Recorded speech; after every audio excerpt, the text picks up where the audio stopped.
Hello and welcome to Builders, the podcast where we dive into how tech and business leaders build impactful teams, solve complex problems, and drive innovation.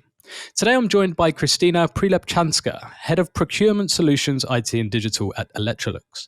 Kristina operates at the intersection of technology, systems architecture, and strategic value creation in a domain not always in the spotlight, procurement. At Electrolux, she's helping to redefine what digital transformation looks like, not as flashy innovation, but as deep, lasting operational change. We'll talk about building strong teams, making consultants truly valuable, and how complexity becomes a competitive advantage when handled well. Kristina, welcome to the podcast. Lovely to have you with us. Thank you, Lee. Thank you very much. It's great to be here. Thank you for joining. Let's start with a bit about you. Tell us a bit about your background and what came before Electrolux and what led you to your role there. Of course. So I have been in the company for 6 years and in 3 different roles during those 6 years. Mm-hmm. My educational background is in fact in mechanical engineering with a bit of more focus on the fluid mechanics.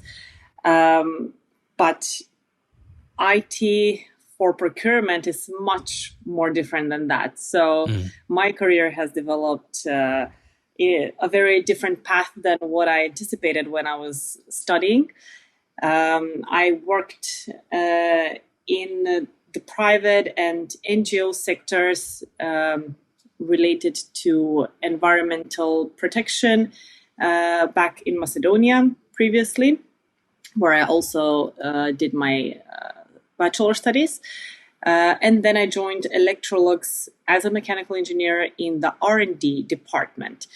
But in the team that was specifically focused on process excellence for product lifecycle management solutions. So this is the team that ensures that the whole product lifecycle management of the white goods appliances that Electrolux manufactures is run smoothly. We have the tools available to do it, and we empower the different R&D teams to do their job, to innovate, and to make better products. From there, I moved into the IT side of the same PLM process. And this was my entrance into the IT world, I would say. Mm-hmm. I stayed there for several months. I had a look on the things from another angle, from the IT angle of it.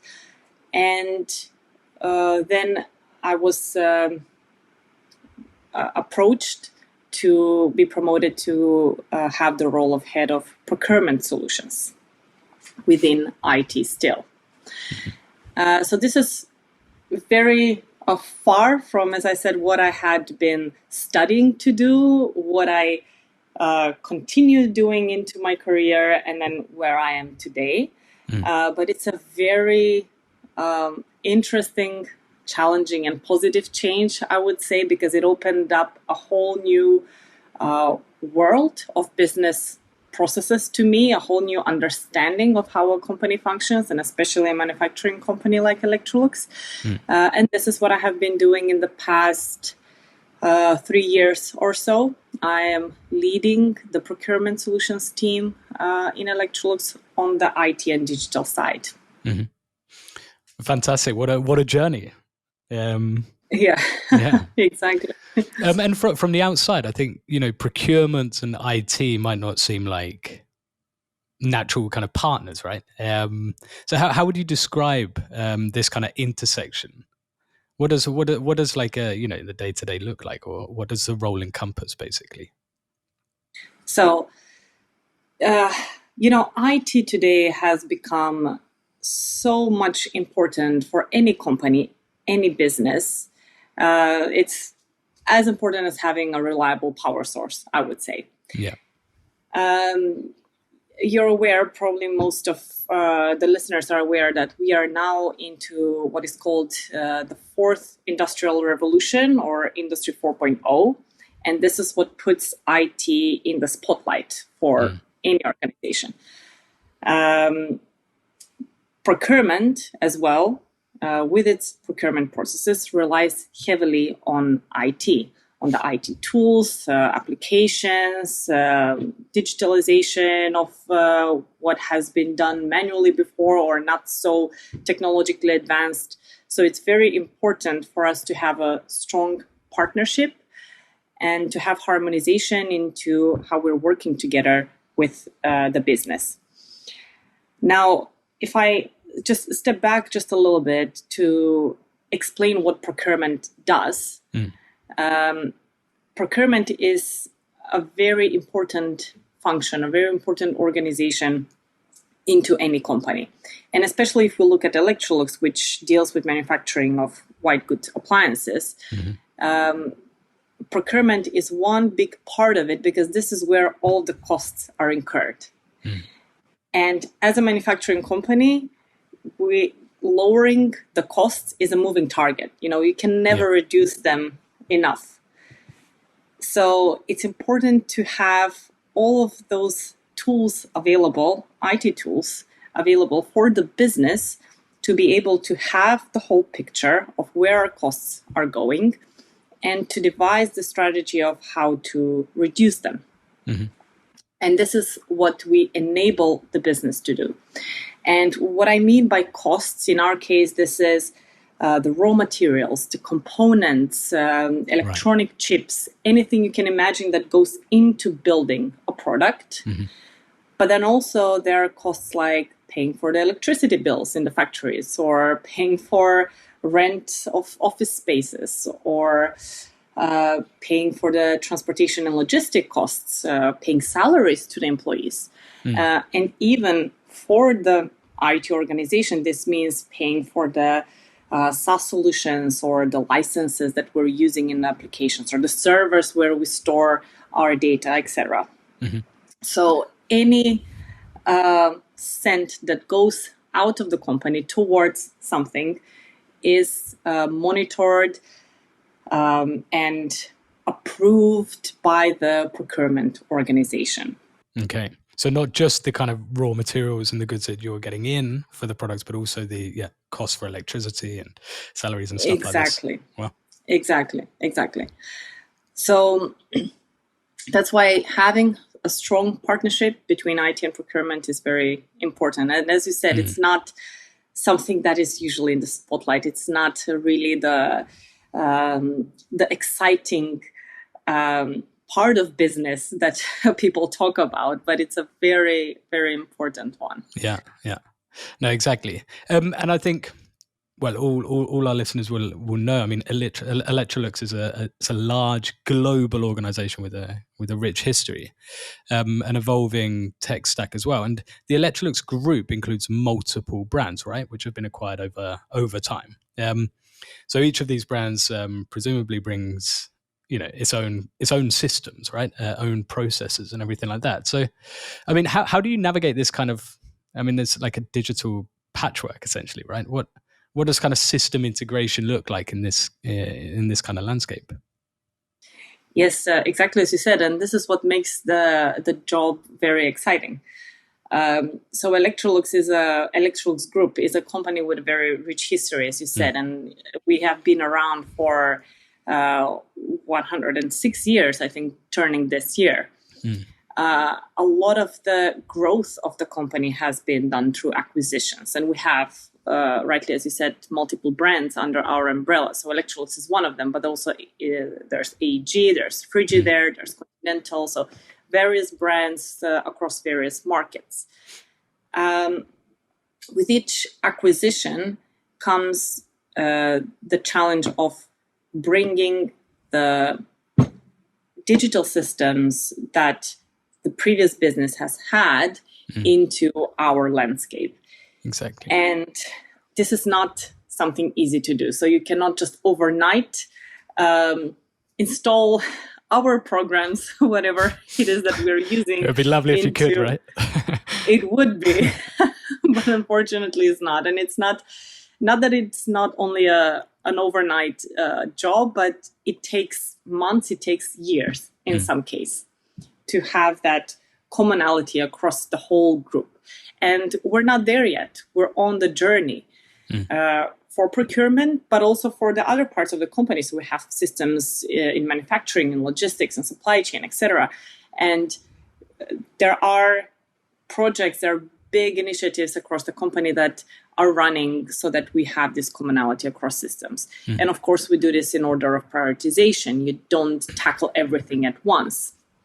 Some things you can leave to be as they are, and you can come back to later. And you can make them work and communicate with other systems in the meantime. But for some things, you have to act faster and add priority. So we do have a very diverse landscape of solutions today. Now, if I look only at the Procurement Solutions area, we have a diverse landscape, and we are working towards simplifying it. Because having multiple applications across, or rather having applications that are doing the same job or that we have for the same purpose, but are duplicating each other across regions, let's say, or across locations, it's not ideal. It's just causing headache for us in IT, but mainly for the business. Yeah.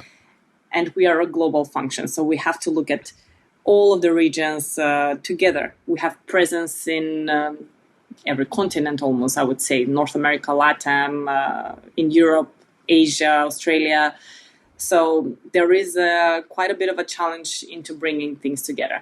A lot of work has already been done on a company level. We have, for example, master data is one big thing that has been established already that we can, the rest of us in other areas of IT can use to build upon, to continue with this complexity reduction, but a lot needs to be done just yet. Yeah, I can't imagine how complex it is. I was reading an insight actually before this call from Gartner that was talking about how I think it was 70% of large enterprises are going to have more than 4 ERP systems, right? Due to these kind of merger and acquisition activities, global expansion, and the rest of it. This must make integration so complex. There must be governance challenges as well. Yes. But also, in addition to that, what kind of challenges come with managing so many internal stakeholders? Because you've got to manage these expectations across functions, geographies, locations, like you said, and also legacy systems, right? Yes, exactly. And our main stakeholder, obviously, is the procurement organization, which in itself is quite large. Right. But then there comes the cross-functional bit, because you cannot isolate the procurement processes only. They are very much closely connected to what supply chain does, what logistics does, what quality does, etc. So then it's very easy to go into the whole cross-functional scope of it. But if I can reduce to only speak about procurement, let's say, and what is the core of our work in the procurement area, we do have many internal stakeholders. We have them depending on whether we're talking about direct components, direct material, which are these raw material or components that we're buying for the products, or indirect material, which is everything else that is a cost but is not directly linked to making the products. So here we have a bit of a split of the stakeholders within procurement as well, but they do sit across different regions. They do have different backgrounds. And this is quite a challenge, but I would say also the interesting part and the beautiful part about working in such a big and diverse company, because you do get to work with all of these people and meet all these people that come from different backgrounds, from different countries. They bring different insights with them. They have various experiences. A lot of my stakeholders have been in the company for quite some time, and they have been around different functions as well. And that's a lot of knowledge and experience, very valuable, that one can bring with them. So it is nice to have the opportunity to work with such people. Then, of course, the first obvious challenge in this is the logistics of finding the time to speak to each other. Yeah. Because you're sitting in different parts of the world, in different time zones, and it is a challenge sometimes to have those meetings, especially if you need to have someone from North America and APAC in the same call. Yeah. For us, I would say I'm based in Sweden, and for us it's relatively easy because we're in the middle. But sometimes it can be a challenge to bring people together. However, we are finding ways to make that work. But the second type of biggest challenge in this case would be to find the common language. And I'm not talking about English here or any other language. Yeah. I'm talking the common about business language, right? Yeah. Exactly. Yeah. Terminology. How do we explain things to each other? Because on one hand, you have people sitting in IT with a lot of technical knowledge, and with that, a lot of technical terminology and one way of seeing things. And then you have people on the business side that are very precise about the business processes that they are involved in, and that's a different terminology and a different viewpoint of things. So what's very important, and there are people in my team that do that exactly, which is to make sure that there's common language and understanding between these two worlds, so that when we sit down to create the roadmaps and the strategy together, and we do this together, which I think is very nice, and it's how it should be, that we have that understanding and we are all on the same page and we can move forward into something fruitful. Can that be somewhat difficult when because when you're trying to bring people together, you're speaking this kind of common language, as you're saying, but these are people obviously in different locations, so there are cultural differences, but there are also teams, functions, people using very different tools or frameworks. So is there anything that's worked, anything in particular that's really worked in helping you bring people together around, shared goals or whatever it might be? Well, you have to build a relationship with your colleagues, I would say, and that's important for, I would say, as a general advice for any company, for any department, whether it's IT or not, whenever you work with stakeholders, and I'm sure that whatever role you would have anywhere, you do have some stakeholders, you have colleagues that you need to be working with. So it's important to have a good relationship and maintain that with them, because then communication is very easy. Being collaborative is really an important skill to have, or stakeholder management, let's say, if we put it in a classic words. But I would say open to collaboration is very important. And I think that we very much have that between our teams. So I make sure that even when we have new team members joining, that they are well introduced to the rest of the team, to the stakeholders that they will be working with, to start building that relationship between each other, so that we make sure that when we continue working, it's actually going to be positive and there are not going to be any obstacles on the way because of misunderstandings. And to talk a little bit about talent and team building and everything as well. How do you balance the need for when hiring? I mean, how do you balance the need for specific technical skills and hiring for potential? So hiring for potential is something that we very passionately follow, I would say, as a guideline. And there's a very good reason for it, because I can draft out the vacancy for the perfect candidate, which I'm never going to find. And this is for one simple reason, because that person has never worked with us in the company. So nobody from outside can know everything that I am expecting them to know to make that perfect fit for the candidacy. So that's why hiring for potential is something that's very important, in the sense that we're looking into, or let's say I'm looking into, the background, the experience, the education, the skill set that a person possesses. But what I'm more interested in is those gaps that you might have today. What is your attitude towards spending the time to learn and to make up for it, and to adapt yourself to what is needed for the role that you would have.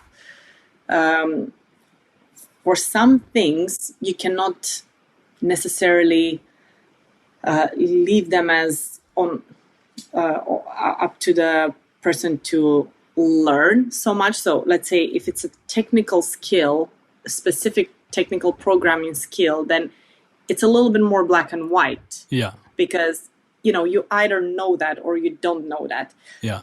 You might be able to learn it if it's something completely new to you, but then it's not, maybe this position is not the right place to learn from scratch if you're completely new.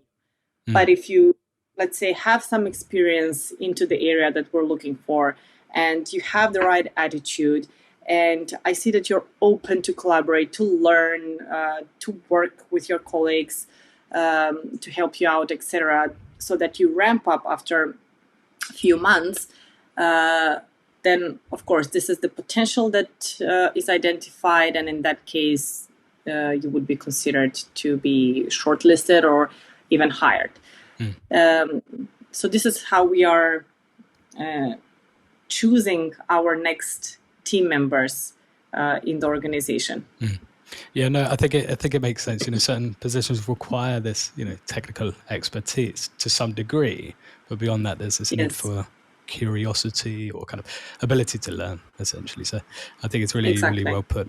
But once you've hired them, how do you onboard people into, a tech environment that's like yours is constantly evolving? Sometimes I can imagine it's quite opaque, not clear. So how do you onboard them? Yes.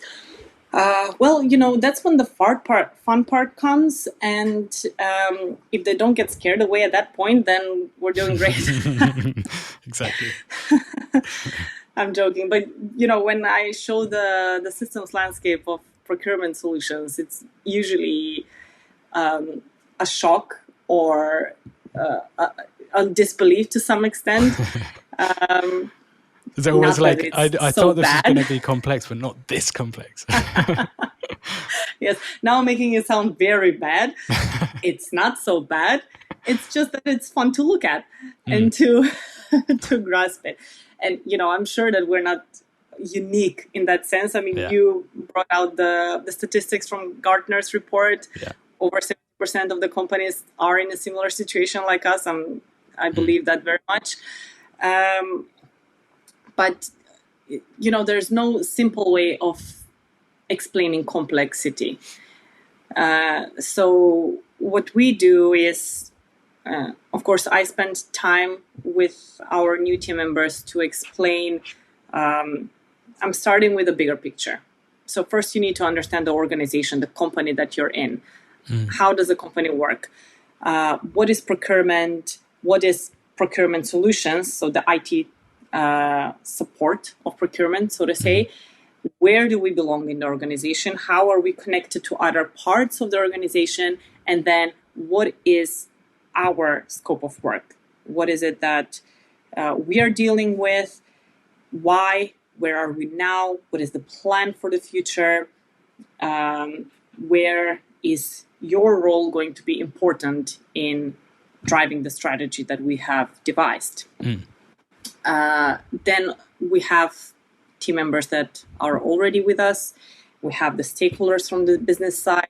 We have colleagues from other parts of IT that are also going to step in and to have their introduction to the work and scope that they're doing and help the new joiner, connect that to what is required for them to do in their role.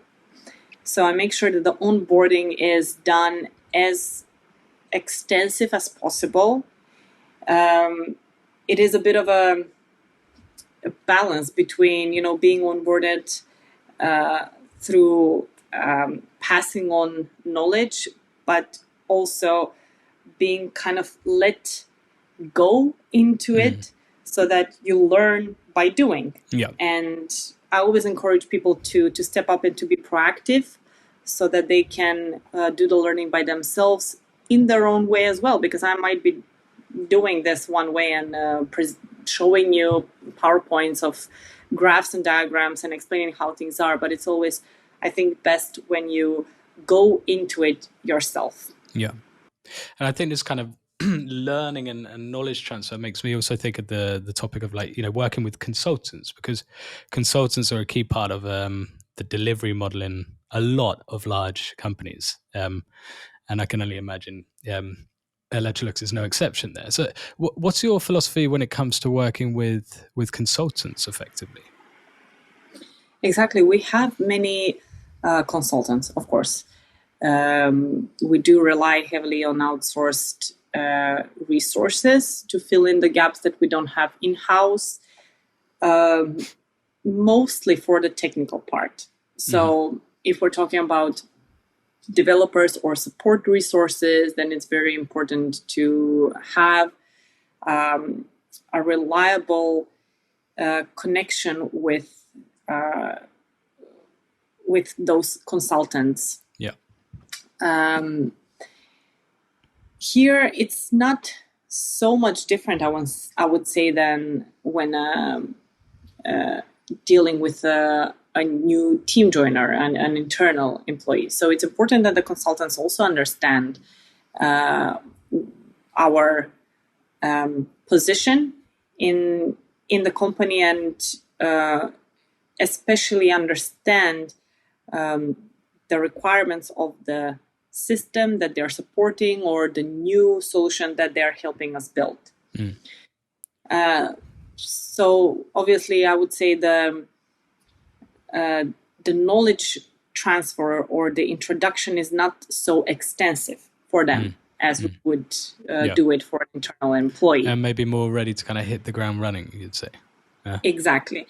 And in that case, when we are choosing the right people to help us out, then we are a little bit more specific into what we're looking for. Because in that case, we're talking mostly about technical skill set. Yeah. In most cases. So then, we really need this specifically, and please let us know when you have such resources, and we will take them in, explain what needs to be done, and then hit the ground running, as you said. With them, we work also very closely. We have regular catch-ups, meetings to see how things are going. And again, this depends from project to project, or whether it's a project about building something new, or it's maintenance of something existing. But we do have many colleagues which are coming from external companies, and we make sure that we have a good relation with them as well, so that we're productive together at the end of the day. Yeah. And you mentioned maybe not requiring the same kind of knowledge transfer when they're starting, but what about when they're finishing a project or whatever it might be, and having that, just ensuring that the consultants actually transfer knowledge and create long-term value for the internal teams. How do you ensure that? It could be challenging sometimes, and I have to say we have had challenges like that. What's very important in these cases to make sure that we are handed back whatever was held in their hands while they were on the job. It's firstly very important to have a good relation with the consultancy company that they're coming from. On an individual level, also, it's important to have that continuous communication, So normally someone from my team internally is assigned to be the partner, let's say, of someone external or a group of externals, if it's a project, etc. So there's different ways of dividing and setting this depending on the situation. But that direct communication with them is very important so that we know how they are moving forward with their work. When is their time with us coming to an end? Is it going to be extended or not? Or are they being replaced by another colleague in the middle due to several reasons? But also it's important that I know what is happening so that I can have that conversation with my counterparts at their organization to make sure that whenever we come to the end, we have that handover back to us done well. And in the planning of the project, we are taking that into consideration also, that things need to be handed over back to us, that we absolutely have to make sure we have complete documentation of everything that has been done, because when we have the handover back to us, we need to know how to continue working with it when we don't have the people that actually built it. So trust, I would say, and good relations and open communication are key to make sure that we have a smooth transition from us to them in the beginning, and then vice versa at the end of it. Yeah, it makes sense. To move on to talking a little bit about system modernization, or kind of this life cycle thinking, because at established enterprises like Electrolux, these kind of digital systems or processes have evolved over decades, right? And across several acquisitions. We mentioned these different acquisitions earlier. There must be a time when these platforms or processes simply, reach their end of life, right? But these systems might be critical still, but then kind of maintaining them might become increasingly risky. How do you approach replacing or modernizing these core systems? Must be quite a delicate process if stability is essential. Yes. And you're hitting a very sensitive spot here, I would say. Sorry. No, not in a bad way. But this is one of the most important pieces of work that we do. So if I look at the whole landscape of solutions that I have in my portfolio today for procurement, there are existing systems that can continue as they are. So no criticality, perhaps running on older technology, but there's no criticality into replacing them and modernizing them right away. But there are those that we do need to modernize or facelift or create a new version of. The sooner the better. Let me not put the urgency of as soon as possible, but the sooner the better. For some of them, there is a level of urgency, of course. And there is the third part of applications which are not necessarily in the picture yet because they don't exist, but we need to create them. Because there are still manual processes that we do for certain parts of procurement. And I'm saying here, relying on email exchange and on PDF files or Excel files. And that's very old, very tedious, very repetitive work for our business. So those are the three main areas that we're working on. Now, those applications that need modernization, here we are evaluating the order of priority. So you always start with the level of urgency for anything that you do. And then you analyze also the level of complexity. So what does it mean for me to modernize this application? Could be that it's one of them is running on old technology and we have one person only that is supporting it internally.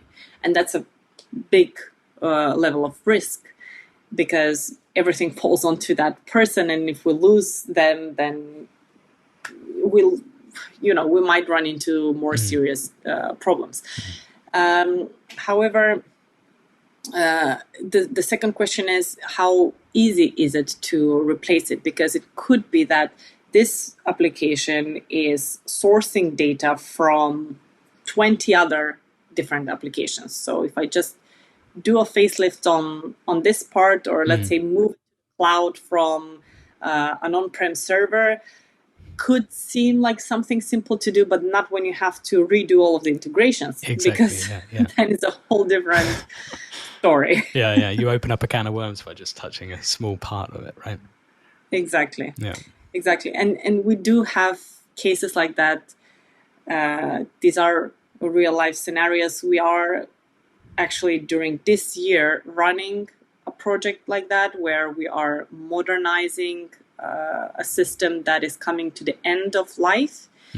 And we are taking the opportunity now to not just create a new similar application with newer technology, but instead to build the functionalities of the application, of the existing application, into another relatively new application that we've built 2-3 years back, which is on modern technology, which is scalable, which will still stand the test of time as technology develops, so that, first of all, we don't, or rather we contribute to simplifying the complexity of the landscape, but also making sure that we have it run on newer technology, and that we have reliable support and maintenance plan for it. And when it comes to legacy data, whether you're kind of cleaning it or migrating it, or even letting it go, what have been, would you say, some of the hardest lessons? Well, that's a very interesting question, and I would say one of the biggest lessons is that people love legacy data. They don't really want to let go of it because they are used to that data. So we had an application that we had to modernize, to put it on the cloud. It was a very old system, more than 30 years old. It's been built on on-prem servers, some interface that was very slow. And it was an important application because it gave the business insight into all the costs incurred in all of our factories for the purchase of direct material. But to get the monthly report out, it took 3 weeks. Okay. And it took a lot of manual intervention as well. So there was one person working on it full time for 3 weeks to be able to get the monthly report of the previous month. So you can imagine all of the challenges with that, because first of all, business is not happy to receive the data so late.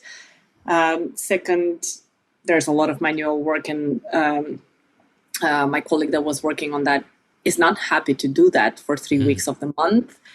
And it's not a reliable system. It can crash at any time, which it did for several times. And, you just don't consider it as a reliable data source, although it's your only one for that type of data.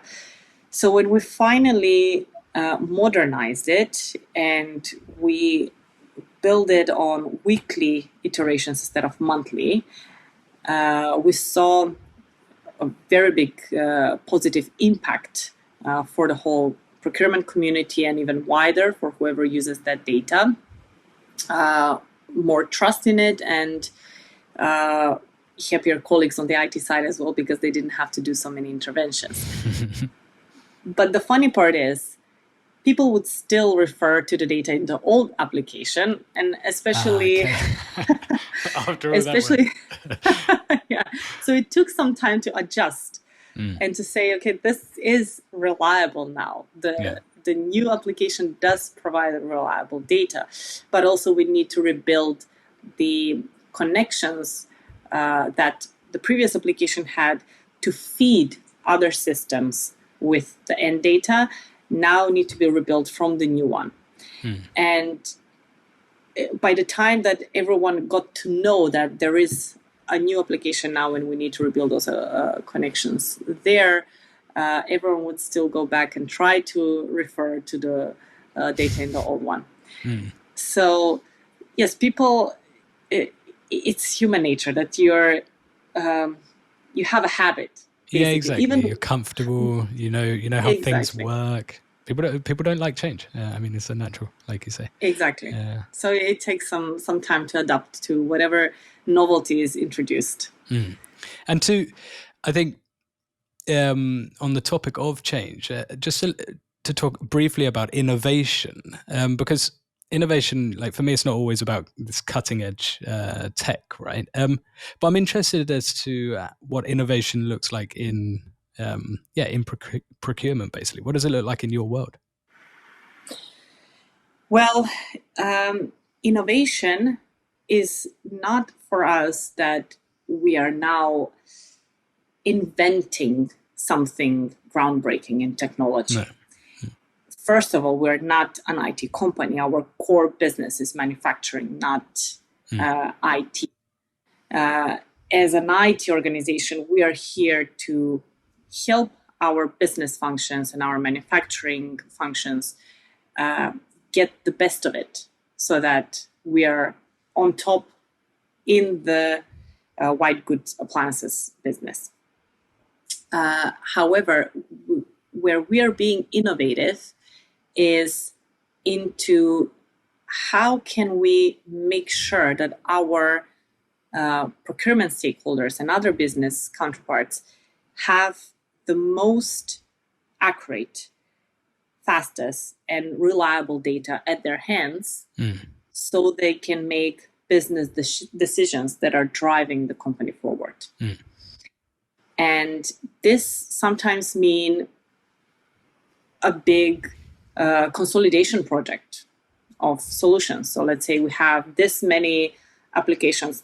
I'm just going to drop a number here. Let's say we have 10 applications that we use for contract management, for example, and they're being used in 2 countries each. But this is not helping us because it's causing repetitive work. A lot of admin work is added. There's no visibility of end-to-end how we work with a certain supplier, etc. And we now reduce that to 1. So in our case, it would be innovative to think of a solution that brings all of those together. Yep. And exactly, this is what a lot of our work revolves around. Yeah. So innovation is, commonplace, basically. Exactly. And what makes this kind of innovation or these digital transformations that the company's going through, what would you say makes them sustainable? I mean, by which I mean something that doesn't just get rolled back a year later or months down the line. Yeah. Well, the longer term you plan for your solution to be around, the more sustainable it makes it.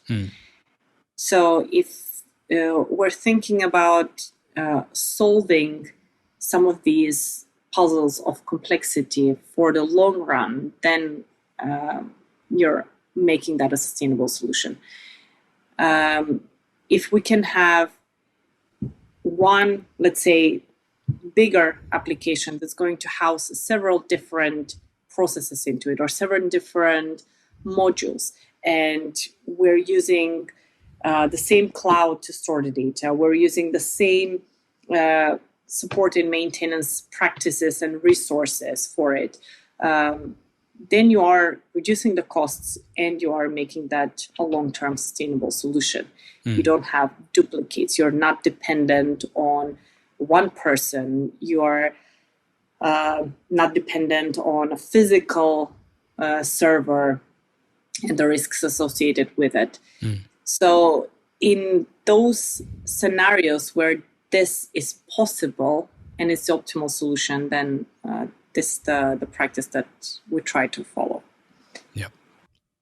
And before I start to wrap up, Kristina, I'd love to zoom out a little bit as well, and hear what anything that you're particularly excited about right now, whether it's within procurement or enterprise technology, or how the two are kind of evolving together. Anything that you're excited about right now?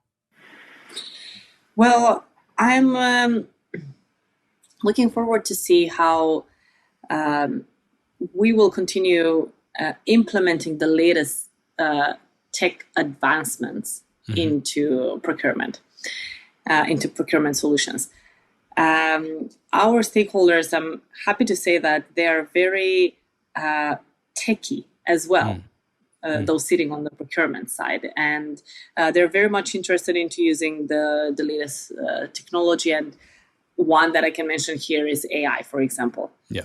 However, in a company of our size, it's not so easy and fast to implement such novelties. So there is a lot of background checking, approvals, etc., that need to take place first before we're able to use something like that. But we're already thinking of ways about how we can implement such innovations, technical innovations into our own landscape consolidation innovations.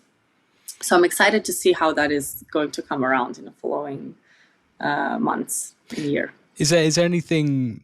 Obviously, you're talking about AI and that being a catalyst for much innovation at Electrolux, like it is in other companies as well. But is there anything that you see as like the next, let's say, the next frontier for digital transformation in procurement? I think whether it's AI or sustainability, these ESG reporting tools, or the supplier ecosystems. Is there anything that you really see as maybe the next frontier? There is a lot of redundant admin work that still takes place within procurement. Part of it that procurement does on the business side, I would say most of it actually, and part of it also is still what IT does on our side, in our team. I'm sure that AI can replace a lot of it. And I'm sure that we can build processes, or rather simplify processes to be done digitally, so that people's time is freed up for more valued work, for something that brings more value to the business. And this is something that we are going towards, to identify what are the scenarios that AI can replace, so that people's work is bringing more value to the business. Yeah, so they focus on those kind of higher value activities, so to say. Exactly. Yes. Oh, fantastic. Is there anything else you'd like to add, Kristina, before I wrap up here? Well, I would just like to thank you once again for having me in the podcast, and I hope that I brought a bit of light into what procurement means for a business, and especially what IT means for procurement in the business.